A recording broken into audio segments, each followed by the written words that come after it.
So here I am at Stratford for the last time this season, and it didn't finish on a high, it finished on a low.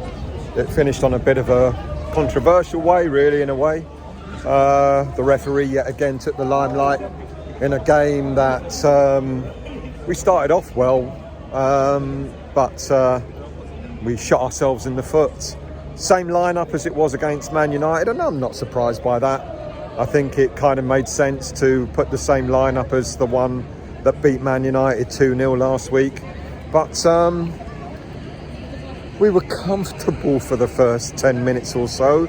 We seemed to be all right. We seemed to be passing the ball around. We seemed to be quite confident. We seemed to be like, cruising and maybe sort of on our way to getting a decent result at home at the end of this season. And then dear old Alphonse, for all the great saves that he's been pulling off over the past few weeks, decided to just give the ball away, give it straight to Gibbs White on the 18-yard box, and Gibbs White had an easy tap in. Well, tap in. I mean, he shot, but it was. I get what Graham Potter is asking his players to do. Play it from the back, include the goalkeeper, use the goalkeeper as a sweeper and all that sort of stuff. But I love Areola. I think he's a great shot stopper, but he's not a good passer of the ball. And he gave it straight to Gibbs White in the first, I don't know what it was, 10, 11 minutes, 15 minutes, whatever it was. And before we knew it, all the good work, the calm start to the game just eroded, because we literally handed them a goal. And we were 1-0 down, and because after that, they had a few chances, we had a few chances, there wasn't much more to the first half. It was just such a shame that we actually shot ourselves in the foot in the way that we did, and conceded a goal. And you look at the three players that are leaving today, Cresswell, Soufal, Fabianski was on the bench. No sign of Ings, he wasn't even on the bench. But Cresswell and Soufal played quite well. They gave their all. Soufal demonstrated what a great professional, and Cresswell as well, what great professionals they've been for West Ham United throughout the years. But we need more players like that, don't we? We need more players with character. We need more players that are going to sort of give their all. Because you can't just rely on just half the team doing it. 1-0 down at half time. It felt harsh, but then, to be honest with you, if you're literally gonna gift them a goal, then what do you expect? Second half, again, pretty even. We were in the game, just couldn't really create the chances, and then we gifted them another goal. A free kick.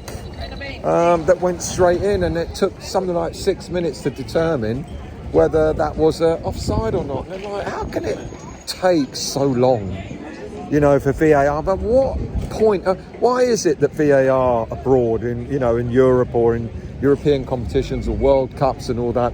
Why is it that VAR can determine whether something is right or wrong within a minute or two, and yet here in the Premier League, it takes us something like 5-6 minutes to determine whether a goal is offside or not. For goodness sake, if there's a doubt, then just give it and play on. But anyway, another goal. It was gifted. A goal from a free kick, went straight in, and it's like, what is it with us? We've been conceding easy goals all season, and we're finishing off that way as well. And another thing, we seem to play so well away from the London Stadium, and yet we just can't turn it on at the London Stadium. We can't seem to put ourselves on the front foot. We can't seem to be able to sort of have the upper hand. We seem so, I don't know, I just don't know. I mentioned this a couple of times, and maybe when we're away from home, a concentration of away fans gives us that boost, gives us that lift. But the home fans just don't seem to do it, don't seem to give us that sort of that boost, and it's such a shame. I just hope this changes next season. I'm actually so glad that our final game of the season is away, because I think maybe we'll finish the season on a high, because we're certainly not finishing it on a high if it was at home. It was just so poor. Got a great goal back. I mean, the goal that Bowen scored was class, absolutely class. And we thought maybe, you know, when that went in, we thought maybe, you know, with 11 minutes added time, that we might get back into the game. And you know, we woke up on 80 minutes. We woke up when we scored the goal. I mean, it shouldn't take us 80 minutes of a game to actually finally wake up and actually get into a game. We should be at it. We should be on it. And it's just like, yet again, at home, we're just not on it. We're just not with it. We just don't seem to have that sort of that boost, that confidence to sort of get ourselves in the game. And it's such a shame. It's such a shame. I hope with a new squad that Potter and McCauley are going to build in the summer, I hope that the home games are going to be as exciting as the away games have been. Because at home, the atmosphere, the whole vibe of the London Stadium. And I know people keep going on about, well, the London Stadium is not built for football, etc. And I get that, and I hear that, and I understand that. But at the same time, you can only see how many fans were left at the end when the players came out to do a round of applause.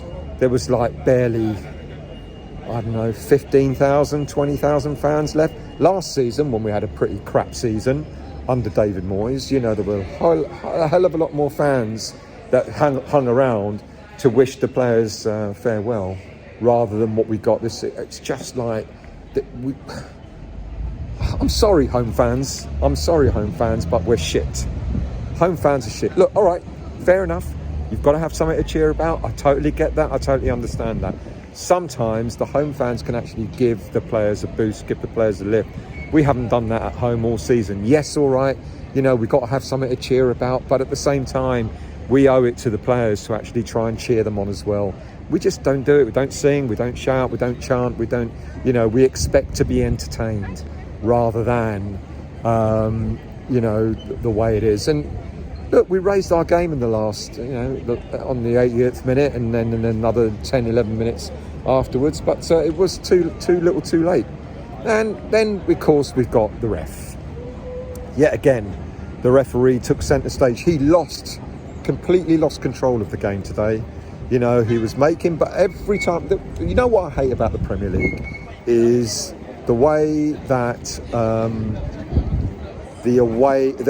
foreign players and foreign coaches manage to sort of get their players to fall over, get niggly free kicks and all that, you know, break up the play. The Forest players kept going, like, rolling around as if they'd just been sniped. It was just so fucking annoying, you know, to see the Forest players going down all the time. And the referee fell for it every single time. He gave some really bizarre decisions, not just on free kicks, but for goal kicks and corners and God knows what out. It was just, and then of course in the final few minutes of the game, he completely lost control of the game.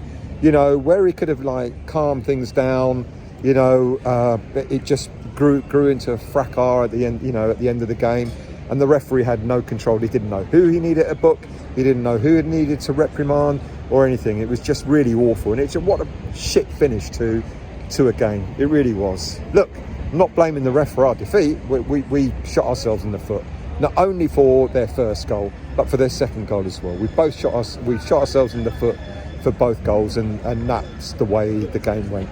But it is what it is. You know, we move on to the last game of the season. We move on now to play Ipswich, and I'm really, really glad that the last game of the season is away from home, because we can sort of like, you know, put on a bit of a show and in front of the away fans, who seem to appreciate the team much more than the home fans do. And that's what I want to do. That's what I want to see. So 2-1 to Nottingham Forest. Well done, Nottingham Forest. You're having an excellent season. You know, I don't know where you are now, another 3 points. If you make it into the Champions League, fair play to you. You absolutely deserve it. For West Ham, thank God the season for home games is over. And now we can just focus on the last game against Ipswich away from home, and see what sort of performance we can put in there. What more can I say?